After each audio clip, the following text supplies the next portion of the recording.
안녕하세요. 저는 여러분의 역사에 대한 궁금증을 해결해 드릴 꾹쌤입니다.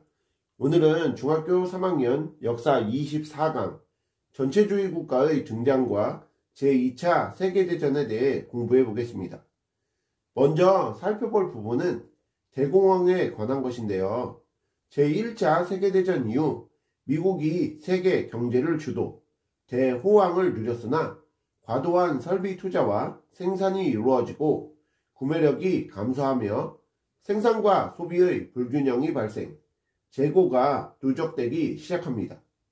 1929년 미국 주식시장에서 주가가 폭락하고 기업, 공장들의 파산, 대량 실업, 농산물 가격이 폭락하는 등의 대공황이 일어나 미국 국민 4명 중 1명은 일자리를 잃었고 무료 급식소에 실업자들이 몰렸으며 일자리를 요구하는 시위가 일어나기도 하였죠. 대공황은 미국뿐만 아니라 세계 각국 경제에 타격을 주었고요. 이 대공황을 극복하기 위해서 세계 각국에서 여러가지 노력이 이루어졌는데 우선 미국에서는 루즈벨트 대통령이 뉴딜 정책을 펼쳐 국가가 경제에 적극 개입, 농업과 산업의 생산량을 조절하였고 테네시강 계곡개발공사 등 대규모 공공사업을 펼쳐 실업자를 구제, 최저임금제와 사회보장제도를 시행하여 구매력 향상을 유도하였습니다. 영국과 프랑스는 블록경제를 통해 본국과 식민지를 하나의 시장경제 블록으로 묶고 본국 상품을 식민지에 팔고 수입품에 높은 관세를 부과하는 보호무역정책을 실시하였고 독일, 이탈리아, 일본 등은 약한 경제 기반과 식민지가 부족하여 대공황의 위기와 사회 불안을 극복하기 위해 전체주의 정부가 등장하였고요. 그렇다면 전체주의란 무엇일까요? 전체주의는 이탈리아의 파시즘, 독일의 나치즘, 일본의 군국주의 등 강력한 국가 권력이 국민 생활을 낱낱이 통제하는 독재 체제를 말하는데 강력한 독재, 국가와 민족의 번영을 내세워 개인의 자유를 억압, 대공황을 극복하기 위해 군비 증강과 대외 팽창 추진, 민주주의와 공산주의 반대의 특징을 가지고 있었고 경제 위기에 지친 노동자와 공산주의가 확산될 것을 두려워한 자본가와 중산층의 지지를 얻게 됩니다. 대표적인 전체주의 국가들로는 이탈리아, 독일, 일본, 에스파냐 등이 있는데 이 나라들에 대해 자세히 살펴보면 이탈리아는 제1차 세계대전에서 실익을 얻지 못했는데 로마 진군을 통해 무솔리니가 이끄는 파시스트 당이 권력을 장악, 1922년 일당 독재 체제를 수립하고 경제 대공황 이후 1935년 에티오피아를 침략, 국제연맹을 탈퇴하게 됩니다. 독일은 대공황으로 경제가 악화된 상황에서 1933년 히틀러의 나치당이 정권을 장악, 게르만 우월주의를 내세우며 유대인, 집시 등에 대한 인종차별 정책을 시행, 비밀경찰을 통해 개인의 사생활을 통제하였으며 베르사유 조약을 파기, 국제연맹을 탈퇴하며 1938년 오스트리아를 병합하고 체코슬로바키아를 점령하게 되고요. 일본은 군부가 권력을 장악한 군국주의가 등장해 1931년 만주사변, 1937년 중일전쟁을 일으켰으며 에스파냐는 자유주의자와 공산주의자가 연합한 인민전선정부와 프랑코가 이끄는 군부 사이에서 벌어진 에스파냐 내전이 발생, 독일과 이탈리아의 군부 지원을 통해 1939년 프랑코가 공화정부를 무너뜨리고 파시스트 정권을 수립하였죠. 이에 더해 한 가지 기억하셨으면 하는 점은 추축동맹 결성에 관한 것인데 독일과 이탈리아가 베를린, 로마 추축을 형성하여 에스파냐 내전에서 군부 세력을 지원하였고 독일, 이탈리아, 일본이 공산주의를 막기 위해 삼국 방공협정을 체결하였는데 이를 통해 독일, 이탈리아, 일본이 축축동맹을 결성하게 됩니다. 자, 이제 제2차 세계대전에 대해 알아볼까요? 독일의 히틀러와 소련의 스탈린이 비밀리에 독일이 폴란드를 점령한 후 폴란드의 반을 소련에게 넘겨주는 조건으로 불가침 조약을 체결한 후 독일이 폴란드를 침공, 이에 영국과 프랑스가 독일에 선전포고를 하며 제2차 세계대전이 발발하게 됩니다. 전쟁 초기에는 먼저 독일이 덴마크, 네덜란드, 프랑스를 점령, 프랑스의 드골이 영국의 망명정부를 수립, 레지스탕스 운동을 펼쳤고 영국에 대해 무차별 공습을 펼쳐 처칠의 주도로 저항이 일어났으며 식량과 석유 확보 목적으로 불가침 조약을 파기, 소련을 침공하게 되고 이탈리아는 그리스를 공격, 독일과 함께 북아프리카에서 영국과 대립, 일본은 프랑스령 인도차이나를 점령하여 동남아시아를 침략하였고 미국 하와이의 진주만을 기습하여 1941년 태평양 전쟁이 발발, 미국이 참전하게 됩니다. 전쟁은 미국이 미드웨이 해전에서 일본의 승리, 소련이 스탈린그라드 전투에서 독일의 승리, 1943년 이탈리아가 항복, 노르망디 상륙작전에서 연합국이 승리하며 프랑스가 해방, 1945년 5월 독일이 항복, 미국이 히로시마와 나가사키에 원자폭탄을 투하하고 소련이 참전하며 1945년 8월 일본이 항복하는 과정을 거치며 연합국의 승리로 종결되게 되죠. 제2차 세계대전은 대규모 인적, 물적 자원이 동원되었고 원자폭탄 등 대량 살상 무기가 사용되어 전사자가 5천만 명이 넘었고 제1차 세계대전보다 3배의 희생자가 발생하였으며 유대인 학살, 난징 대학살, 일본군 위안부 등 반인륜적 범죄가 자행되었다는 점도 기억하셔야 하고요.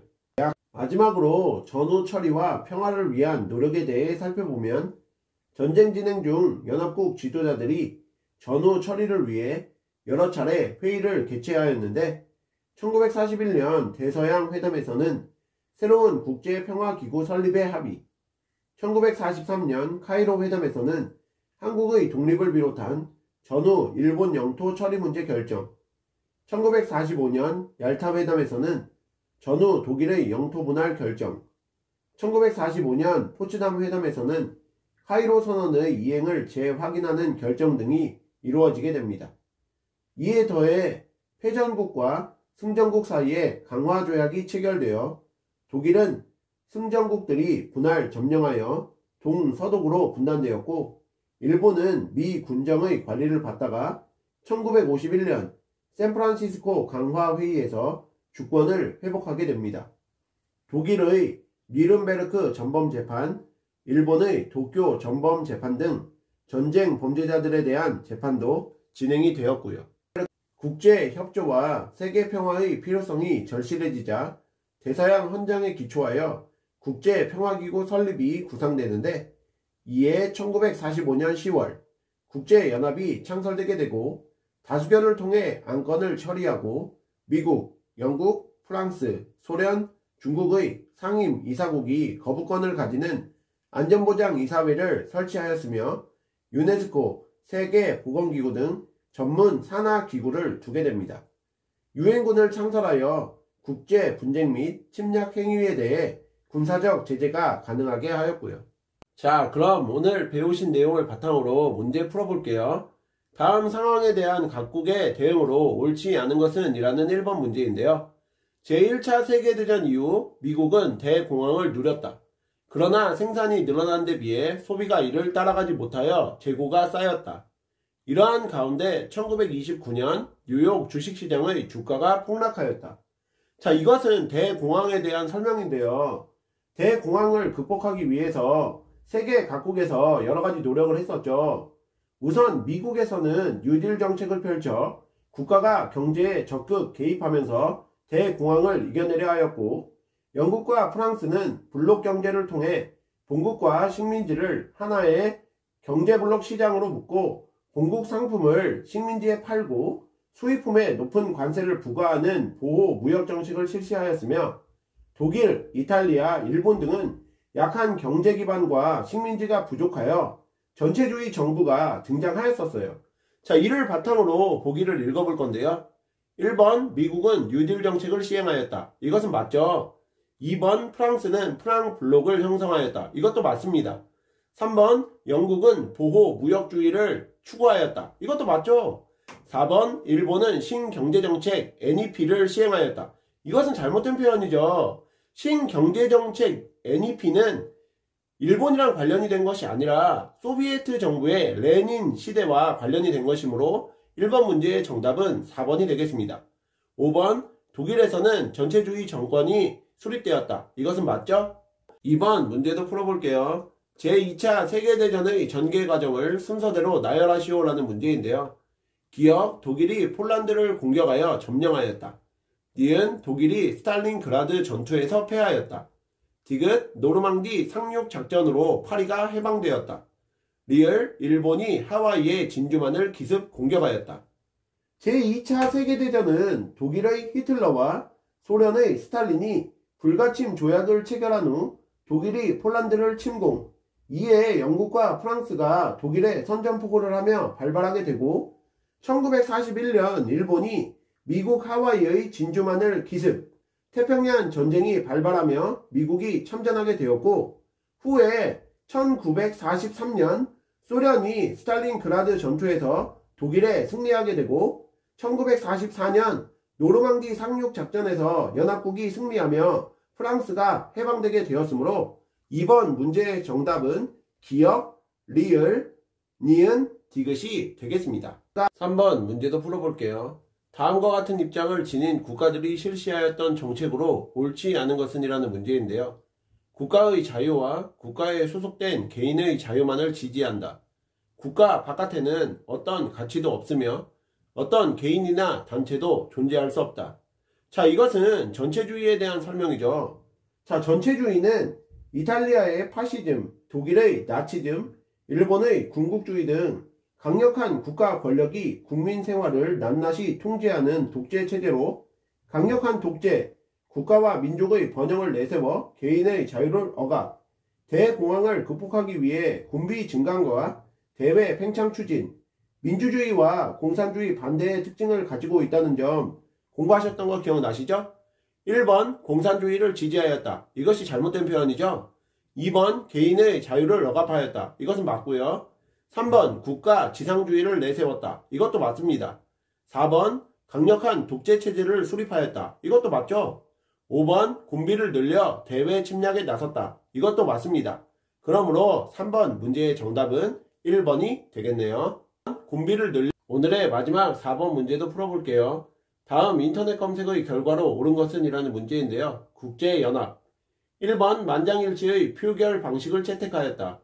2번 미국, 소련 등 강대국이 참여하지 않았다. 3번 포츠담 회담 결과 창설된 국제기구이다. 4번 국제분쟁의 무력을 통한 제재가 가능하였다. 5번 국제분쟁을 경제적 봉쇄를 통해서만 제재하였다. 자, 국제연합은 대서양 헌장에 따라 창설되었고 미국과 소련 등 강대국이 참여를 하였습니다. 국제연합은 다수결에 따라 안건을 통과시켰으며 유엔군을 창설하여 국제분쟁을 제재할 수 있는 군사력을 갖추었었죠. 그러므로 4번 문제의 정답은 4번의 국제분쟁의 무력을 통한 제재가 가능하였다가 되겠습니다. 이상으로 중학교 3학년 역사 24강 전체주의 국가의 등장과 제2차 세계대전에 대해서 공부해 보셨는데요. 복습 열심히 하시고 다음 시간에 뵙겠습니다. 감사합니다.